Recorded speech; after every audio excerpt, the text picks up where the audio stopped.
Wakutini binie. Eswatini hene Ken Swati otoso emiensa ede enanai aprobo abepiemu awo man kronkron Ghana. I wish to warmly welcome you and the Queen and your delegation to Ghana. Speaker of Parliament, Right Honorable Alban Gbagben so akasa ediato mrashebedwofo anim se womo enhye ne yanka semwa ha ewiase afane enyina na domkuma wo mrashebedwofie so akasa ese wo share Bank of Ghana adwumayefo bia yeyi wo madi no womo mo enkoye wo mo adwuma. The Bank of Ghana must restore every single dismissed worker to their rightful position without any further delay. Osuafo wohwe nnuane ene kwayonsem so Honorable Eriko Poku so akasa ese aban ne besi service center ewo man we mu ebabehwe ekwayonsem ewo man we mu na Minister for Environment Dr. Muntala Mohammed so akasa se aban no ede mraketi bi ebeba ye rubber ye jagu basa ne yebehwe aka ho asem na Small Scale Miners Association so ede adesrede ede ato omampanyi John Dramani Mahama anim se wonhwe excavator ya no mugifiri omun no onye bibi emfa ho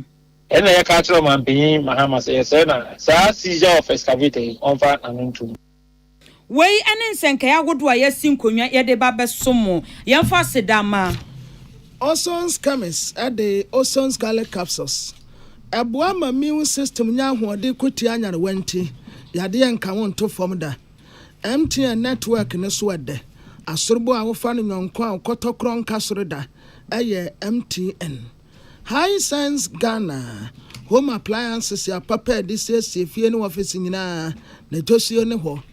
Dolphin roofing system ni ade ama ne se obia wo si dan wo man mu no wi a wo mosoma no Dolphin bodan soma ne yakono se budget cash and carry Brewington's energy drink 20 years still counting Raoul's Pharmaceuticals yo or the new high lady virgin wash at the aba esiesie wo ba mani timu yi wo ba sima Pepsodent to ahoden sononko a wodi to osia nopa wodi tini wanyumra wo bambo enti wunsuro samwa wamoawa ebedi de osia ase enne ohene yire spices ho asam na baby abefa bia yeka esanse spices no ede ema wotie aduane mu dankasa Tapoli spicy beef and chicken jerky omu tiati amunyina so obi ya ho ye ena wunya se obekwa akoton nam ne fe na abaye da bi ya kan nyina bom a spice ne kama ene yade ato ontu kope uyi usika woto ya na owe na eni dasam ne se despite museum the ma hwanom ya soro nkokura ne se eye Dr. Ose Kwame despite no ankasa efiri ne suru di kwasi fom ono an wo sese ni nyina edan no kura si wonom no a etesa shape house hanom se no edan no efiri fandesia munwiri ha mumu ha munsisa ni sei munya ni sei tesanka baabi abeka se architect ya wo ma be pa na emehye no where the doctors have come despite no and from A to Z osi ni nyina cars ya yasesa wo honum nyina sadia university no enne se wo pe baby a wo betumi akonsra hye akọ release your stress but wa basakom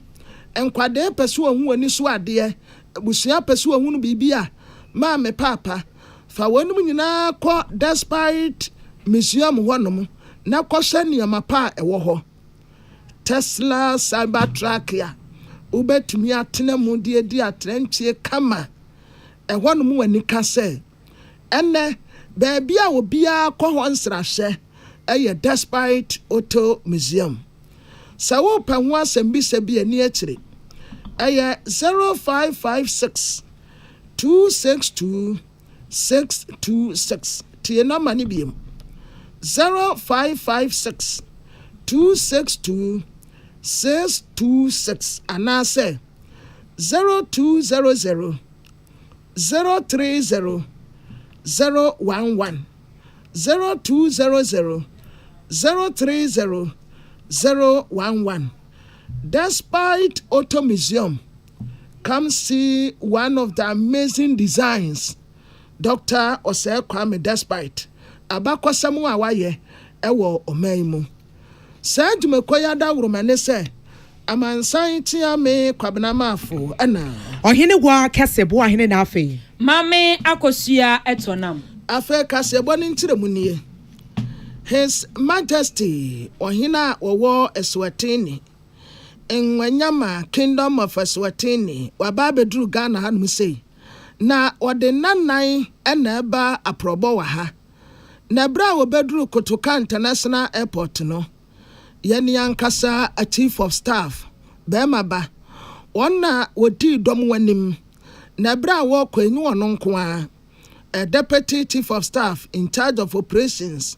Estandogbe aka ho Minister for Foreign Affairs Samuel Kudeta Brakwa ka ho Minister of Works and Housing Kenneth Gilbert Ejay Minister of Tourism Culture Creative Arts Abla Jifa Gomasi wonum nyina ka ho na bra wonum duru ho no ononyamfo Julius Debra woyɛ chief of staff no wɔte no wa atu oh na kwakoye ni jesam sɛ afe papa gyina airport wo wɔto n'ani ɛhyɛ benkum ne nimfa ahɔhogye asoronko ya yɛgye no wɔ airport hɔ no a na ne ho kura agyini no na nkakrankra wɔgye no baabaa ɛde no kɔ abankasiem entity for staff do hɔnom ɛna wɔkyerɛ ne sɛ agya media meyɛ akwapa no kwafoɔ somafoɔ me boss na soma me one wonie His Excellency John Dramani Mahama ono so jenwa tu and waka kire ne se ya nyonkofa no kra ache Dr. Kwame Nkrumah Ghana mampani a wodi kan and wo boss akwan no to wo na na kra de wo mo de bibi kra ba e ma agedie sei eya akono se ye friend se after na saa after no ema ejadie koso aman ni aman ntemu a osi akwan bia enimu enti sisi ano womudu womu nsakura senti ase apamo ase sede ebeya Ghana ene Eswatini yebeto abasakom eba mmea huduo bi te se Africa Continental Free Trade Area protocols we womu nyina no womu de beya adwuma afe His Excellency John Dramani Mahama Ekatre Eswatini hine se krob ya sante kotoko hine wotumfo se tutu a wotosumi no na na hunu dia wonim ni obeye na ni beje papa of African unity over and over again. Unfortunately, the dream was not realized in his time, but I think that it behoves on us, the leaders of today, to do whatever we can to bring our countries even closer together. Today, we are happy to have signed the African Continental Free Trade Area Protocol, and that allows us to be able to ship goods and services into each other's markets. And so your visit and the bilateral discussion that will take place after will form the framework for the cooperation that exists between our two countries. The second part of your visit will take you to greet your brother, His Royal Majesty, the King of Asante Otumfo. And he was here yesterday. He left to go and prepare to receive you. So I'm sure you're going to have quite an interesting visit to the Asante Kingdom. But I wish to warmly welcome you and the Queen and your delegation to Ghana. Abusiafo de ate se okase His Excellency John Dramani Mahama, His Majesty King Mswati the Third, Enwanyame Kingdom of Eswatini, ena wa express ye. Watrese wakwa aman awodo obi so akwa ade, but obedru Ghana hanum sei, na ni aje. Oman ni aje ahwo sei, we de no ho agire no. Usa said abai mu mpanimfo ebesia anote na wa tu so beautiful na oman na mu afese samu on power ha na bra odru presidency ho na o inspect guard na o se president din nchen no mo ko no mo afa ha no mo awrem no mo afa se no mo awrem sasa di obi attention kama and what say wɔman wei kyerɛ sɛ n'ani abie deɛ ne yɛfrɛ no sɛ colonization no yɛtumi yɛ defeat no afei adeɛ baako koraa nika wɔ abibire mu ha yɛ Africa Union yɛ a yɛasɛteɛ wɔte di sɛ ama ahodoɔ no nyinaa de wɔn ho bɛsɛm bi na Africa Union no ɛtumi de nsakrayɛ soronko de abrɛ ebibiman afei n'ani agye papapapapa ɔhyɛ anyɔnkofa a ɛda Ghana ɛne ne manfoɔ ntam a sisi akora deɛ ɛyɛ san bɛsɛm kena ɛba no wɔgyadie mu a obiara bɛtumi akɔ ne nyɔnko aman so akɔdi gya a osi akwan bi ani so afei wɔhwɛ sɛ anyɔnkofa soronko a wɔn kura mu firi tetentrede no wɔbɛsa ahyɛ mu kena. So many things have come out of here. So many of the leaders have put frameworks for all of us in Africa. The establishment of the OAU, we are aware that Ghana has played a very big role, especially in terms of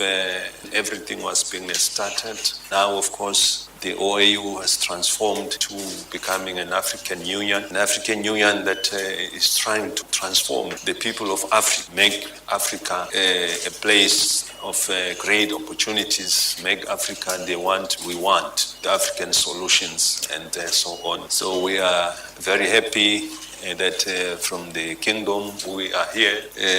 to strengthen the cooperation, the ties between our two countries. We are looking forward to see the people of this country and to exchange a lot of information. We have a lot in common. Na wobewie kra na woka kyerɛ Ghana ene Eswatini fo sɛ saa mami no yenhu ye ho se ye nuanom enti enkoba da sɛ bia Ghana ni akopia Eswatini yɛse yɛ tete no anaasɛ Eswatini ni abepie Ghana yɛse yɛ tete no daabi ensuna buru na sono dɔkono ensuna bi baba na sono fusi na ba Yusuf ni Salifu nyinaa yefu ye nyinaa ye nuanom baako afei obo His Excellency John Dramani Mahama Baso nkunimidi a wodi wa abatoɔ mu Akan nie sunsumu a wɔde kyekyere wɔ man n'ani agye ho paa na adeɛ baako a wɔntumi nka nhyɛ ne sɛ ɛda a wɔbɛtu nanam afiri nkra hanom sei ebeduru asante mantemu a obehu krɔbea asante kɔtɔkɔhene otumfo sɛ tutu no wɔntumi nka n'ani gye nsakyerɛ sɛ So for us here in Africa is to duplicate what the EU, all their success stories are. We appreciate that when we also pay you a visit, you also allow us to go and visit the Ashanti Kingdom to see the king there. I've seen him a long time. The last time I saw him was when we were in Great Britain, attending the coronation of His Majesty King Charles. Yeah. So we had a good talk there. So I'm certainly looking forward to see him there. He paid me a visit to Eswatini long time, and I also promised him that I will return the visit some stage. And I'm so happy that finally the time has come for us to return that visit, so we can also see him. Dear yate se okase ye Eswatini ohimpopro yenu asaramati kuku apentira daroma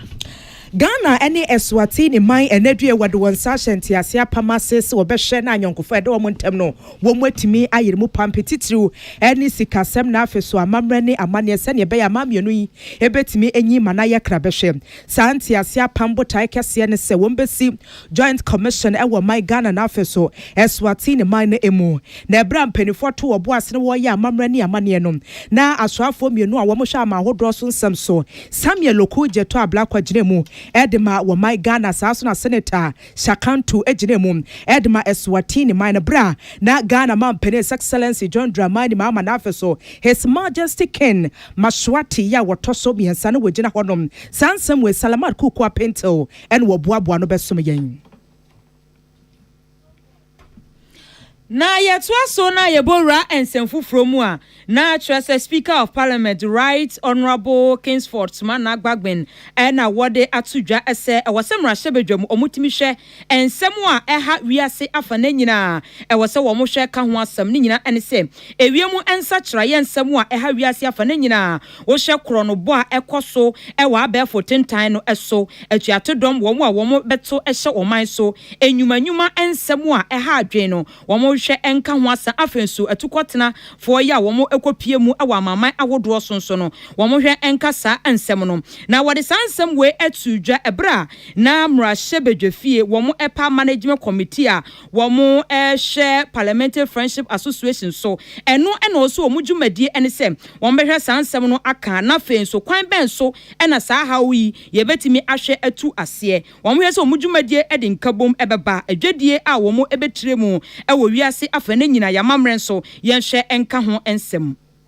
Parliamentary Friendship Associations to be truly effective, they must operate within a clear framework of government. They must be accountable, transparent, and purpose-driven. This is why today's inauguration of the Management Committee is so critical. This committee must not only exist in name, it must be driven by action and focus on results. We will ensure that its performance is monitored with clear expectations for meaningful engagement and measurable outcomes. In this regard, charge the Management Committee to develop comprehensive guidelines to flesh out the existing rules and regulations to govern the activities and operations of the Parliamentary Friendship Association. These guidelines should not only provide clarity and structure, but also promote innovation and strategic level. Such guidelines should incorporate evidence for each Parliamentary Friendship Association to sign a memorandum of understanding.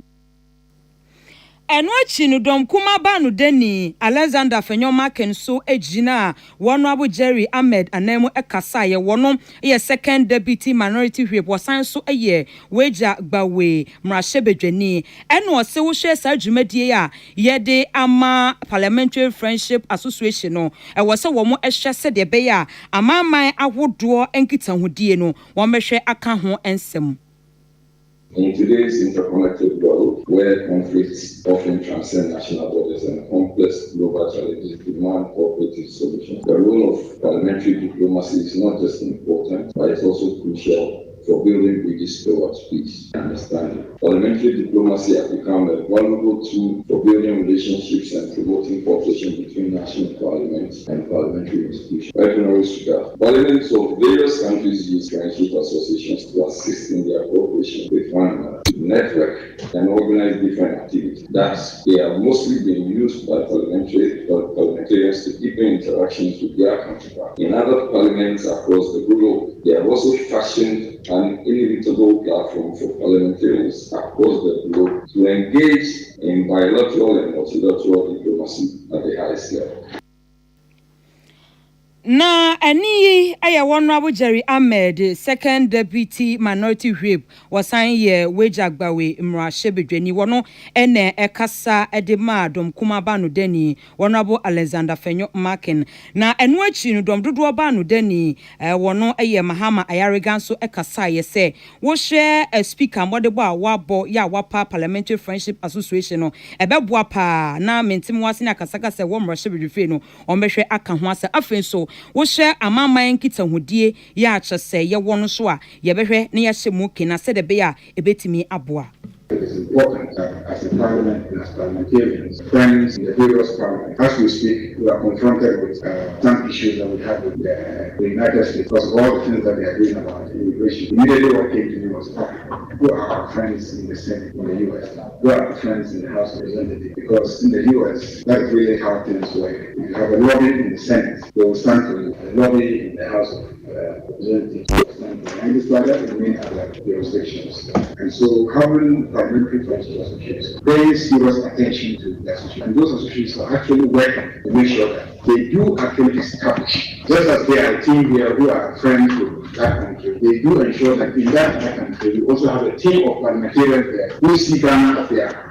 friendship party. So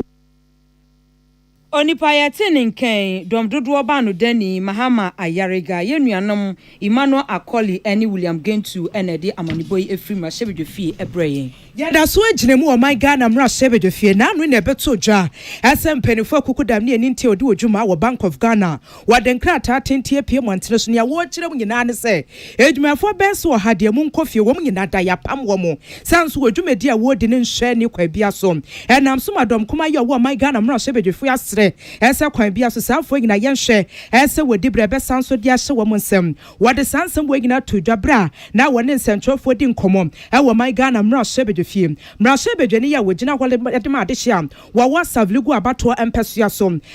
Fatia Abdul Aziz wa kyerɛ sɛ wo hwɛ nipa ya pam wo mu nipa wo ha enkrata ya MPP aba gina ye na afo de fa wo no ne nyina ye Ghana mra no wogina so nti kwaba ne se nedue mayor anase governor ka se ye yi wo mo didi a na wase eyade bia ensem fata wase tumi ne kura no enya de owo bim wato so ya wo kyerɛkyerɛm se pass ye behwe ani maka se wo ye adwuma Bank of Ghana se biom MPP aba te so ne ye fa wo nti ye yi wedi kofie de wase etietia wo mo fa ahode wo nsem so ye ntie nsem amra Mashebedweni wode atodwam. And we will not waver. We demand, 1, immediate reinstatement. The Bank of Ghana must restore every single dismissed worker to their rightful position without any further delay. Their appointments were lawful, their terminations were not. 2, accountability from the governor. The governor of the Bank of Ghana must face Parliament and explain this heartless abuse of power. You are not above the law and you will answer to the people.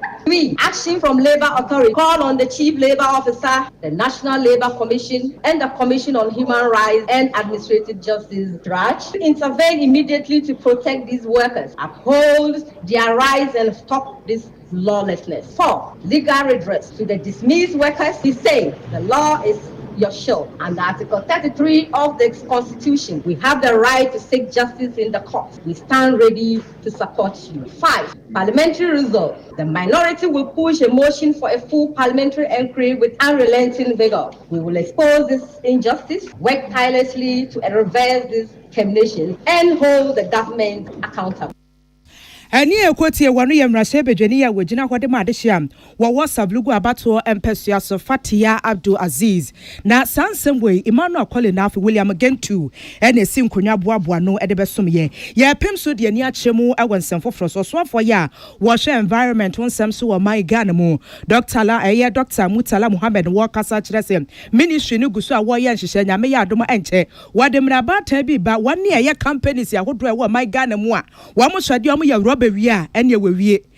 si ye be ne dan so obi be didim be wie na afo beto akyene se ne pem fa no hono ane so wonam honom wo se nyame ya adom na samra ne ba se ya wone ye companies no bra no wo be hwe se wa ye roba ehun nyoma wie na afi kwan a ye be fa so se ye dispose nyina wo se wo hwe se weni betimi edi akyire wo de sansem wo nyina to dwabra mpanifo to wo bo asem na wo bo dwadata wo nkrapomponi mantem a wo hwe so adwene akyire se si ase wo my Ghana mu nam honom na nsuo to agya efi no rubber bayo ham chichem be se duonum de rubber honsam ko a to be on se efom hodom na efi hye hodom a eye rubber ya wo bua kire se eba ne sa asase ne ntimi emfuntum mfra emo my Ghana se ne ye hwe anim se noba ye dua ebetimi afefefefe de amaye no ye ntimi enya ne sa Dr. Mutala Muhammad etwa ne nkasem no wo kire se asem ye a wo bo amane se wanim se enya na anaso wo kina e na amanfo be gya tumti wo be hyase be kan kakrakra wo guso a wo ye nkyerɛkyerɛ ye na eja amanfo agitum sane be ye ombetimi de aye adwuma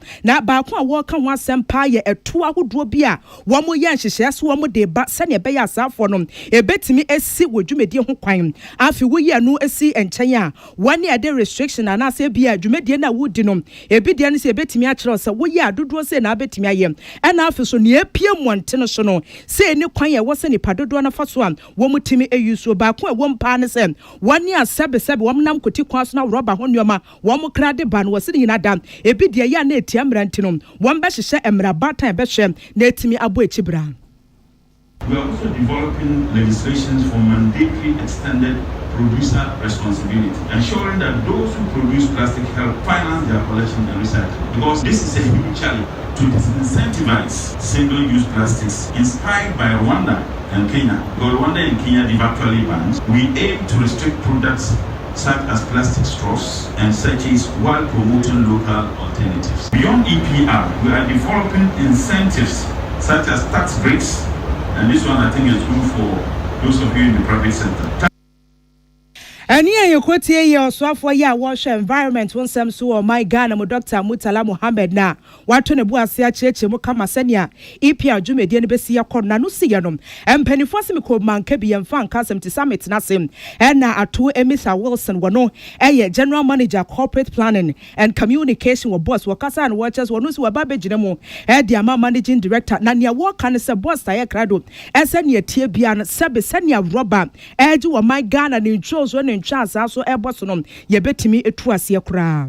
MC mentioned the context in terms of the volume of plastic waste that we produce in this country, and we all agree that we have to step up and deal with it as effectively as we can. Otherwise, it would affect all of us and the generations yet unborn. So it's important that we end the menace, and we must have a multi-purpose approach towards ending this. It's important that we change our behaviors in terms of how we deal with plastic. At BOST, we've also done a few things. One of the key things that we've done as part of the transition is to establish a green transition department that would focus on ensuring that we deal largely, in addition to our current products that we deal with, to focus towards cleaner energies as part of ensuring sustainability for all of us as a country and as a people. General Manager Edema Corporate Planning and Communication wo boss ya to Emisa Wilson na no see na peni kwanche for ya wada BFT wo mo na summit kase wo mo hye Dr. Gordon Akwe wo kasa na wo say isi ani say Trimoponis wo man Ghana rubber ya etu nyina ye ho hye na betimi etu ase da kukranti wo mo ato obo ase a wo ye hye na no sa no enu nkronkuma wo bia ka ho bi ayo bia sede na so de say rubber no yentimi enyu so no kwan bone so. Today's summit is a vital step in forging partnerships, sharing innovations, and turning data-driven insights into actions that will reshape our environment and our future. Together, we can lead Ghana towards a cleaner, more sustainable tomorrow. Let us use this summit to set actionable targets and drive tangible change. The Honorable Minister is here, so whatever we want him to hear, he's here to listen. Let's proffer solutions to our challenges in our environment.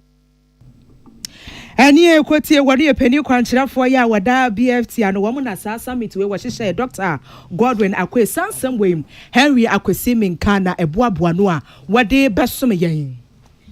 Na oswafo hwe kuayo ene enuane ensem so ewo ma we mu Honorable Eric Opoku ena wakasa de atudwa se aban no ebeboa asi service center ebabehye kuayo nsem ewo oma we mu se de beboa na ye kuayo nsem atimi afa ne toma pafra na wo se sa soye no eyaso ebeboboa na mfidi a ye de ye kua no ebi ebewo ho afa nsuso ope endobaye adua nso akwa anya na kra won so a wonimdie ewo kuayo nsem so bewo ho ohia nimdie a ana se kwan bia ukua yo no pesa wo ye no kwa omema enkyerɛkyerɛ afesika sam so wombe eboa kwan ya obefa so na udwadie watimi wo ye ndoba ye wie no watimi aton no so no eno so aban no ebehwe na service center yi ebabehwe aka ho asam nyina na wode sansam we atudwa ewo Ghana China Business Summit a wo mo de enamienu ayeye eno na Honorable Eric Opoku ese sanhyehyɛ enhyehyɛ aban no edibeku akom se de pe ya ebetimi aboa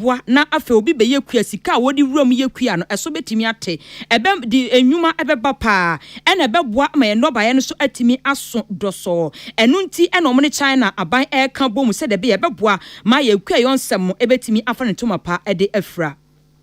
Under the Feed Ghana program, we are also establishing the farmer service centers. These farmer service centers are to serve as one-stop shop for all farmers in our agricultural districts to assess mechanization, improve seeds, prescribe fertilizers, agricultural extension service delivery to enable them increase production and productivity. The farmer service centers will reduce production costs, increase productivity, and empower smallholder farmers. With your partnership, these centers can become enduring institutions for rural transformation. The most critical leg of the Feed Ghana program is what we call agro-industrial revitalization and value addition. To unlock the full potential of Ghana's agricultural sector, it is essential that we strengthen agro-processing and value addition.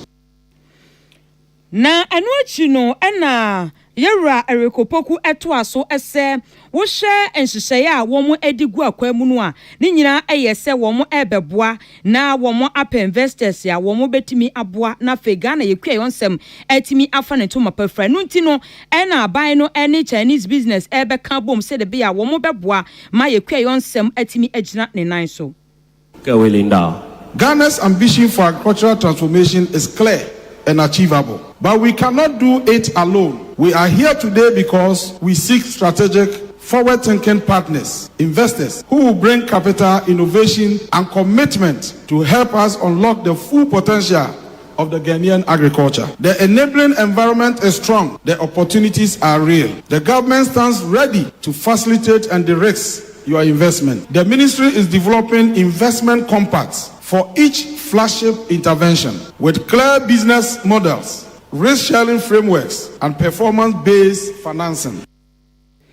Na anuachi no wamananso a anode adesrede de ato China aban anim se eso a wode ato Ghana se yekra emoa ewede edifiri wo ma wemu ede kwa China sa so na eda so no wo se no ada wonhwe na onyi emfiri so.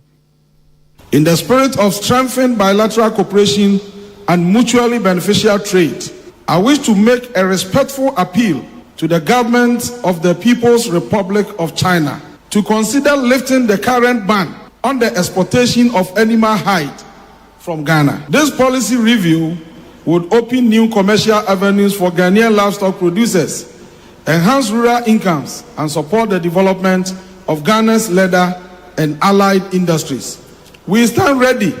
to meet the required health and safety standards and to work closely with our Chinese counterparts on all necessary regulatory arrangements. Aswafo a wo hye anuane ene kwayo ensem so Honorable Eric Opoku na wode sansem we atudwa ebra Ghana China Business Summit ekoso no we ene toso eda emienu na Henry Akwasi Minka ene tronsem yi ebra yen na etiafu ani ata video bi a etegu internet so a wo pani bi anu watetere akwada bi nsa wosoro ana ne nan hwefom na ayayade a wode yesa akwada no eni enyan ne tietemu ane se saa ne yetete yo saa ne yetete wose akwada no afa 200 Ghana cedis. So what the no conference squad in Pank, young Yanity said, you know, on one cassa. Yes, aquaday. Yasi Kuruno, your friend, no, and cassa. Yasi a bang a lubu, Western region, ho baby. Na appear down quadia, where dear seminary pa. Appear radia sum jianka. And council, Mina Commoner. Sa video no ye. Aye. Oh. Metedodo. Papa. No, was ya kwada no aye ne dey 12 years ya. Wode ne kosoja training say. No, was why dey. Kwabena enyumre de betumi aka atrete for no say Western Regional Police Command. Yeah, Hafasini division no edi wanim ewo Jomoro mensenim wa Parliamentary hano. Openi ya wo kana semi Isamoro wenyam finhia aduonum nwotwe 58 years and after Obakwa Okan Suleiman Abdul Rashid, Onoswenya Adiononson 27 years. Aposi for Ansa Asomuma, Womo Eboa Posi, Ewo Mfiumu. Na said the Okan new Ankasa ear ben elubo, Ewa Tremantemha, what Jomoromen Cinemuna Rahustemisi ya. Openi HSA Abofra, Wanono Ewofie, Bakwako Fani 200 Ghana cedis, Eye Kane Sikano 2 million. And Onsunti Enotitre no Ebo, a dansora. Now we know Erukasema etesa na bra mfonino epie dwa posi for ana sokra atemante mo peni ovenkita odi on sam soma posi atnaye no superintendent of police Olivia Yiti Adiku wono na de nsa hyekrata ase a wode atudwa se de aposi for ensa aka openi ene ne ba o kan ho sada so ena abema ya wonyam finhia edu ane ye na Erukasem sei no wonde na kopie mo ewo ayasabia doctor for ejidana so hwe said ye be ya obetumi agye ne nkwa enti obato ye mantema ampa video a to dwa social media so Ghana fo nyina nso no eguje mbisa se ejie na abofra no eyeye no posi eche se 200 Ghana cedi eno yes a wache nipa miuni na apia papa ne ba ne akwada no wiem kakra posi dia to enim ene se wo ne akra no ene chi ewo fie a dane da no okosku ba wo soma no manaduane di ne ade na obi ahunu ye ya sikasem ebe mu enu nso nti wo bisa abofra na wose da bia enam so ma saa asemi ekosiye ntina chasa nya ne ba nkasa they said the police nyansi su dua se ne ba ana se ne ba afei eno ma kire woni ne ba woni ne wo fie 27-year-old yi enti afei no mbatutu ma no ma hwemu ye se na ba no mu so ne na tio so obi ba osoma no fie ho ese banchinya eja na betire police ahye nhwem na se a de be pie umbia no yemfa nkam ye tiefo yo ayanso a find out na me hwe se spectator no a no wogina wo no wo so ye hwan say kutre se o yo to bo abon no hunye na hin se di ogina ho eno nti eno no so nanim ba video ni ma ya che na aka ho no nti aya find out se so wo so ye papa no ba na se wo mu nyina atifie ba ko a na ono no de one papa no ene ewo fie o one papa Sulemana no ene ewo fie yo apia ya da sepa anti sisi a wo mu mienu nyina wo posi kukum wa ho omu nyina wo posi fonsem ena kra no so wo adokota fo ho a wo ken yo ya da sepa etiefo we ayeye nua apia dankwa na yene no ekasa ye na wo se ayaya de pa na papa yi ede akwada no femu a video no nipa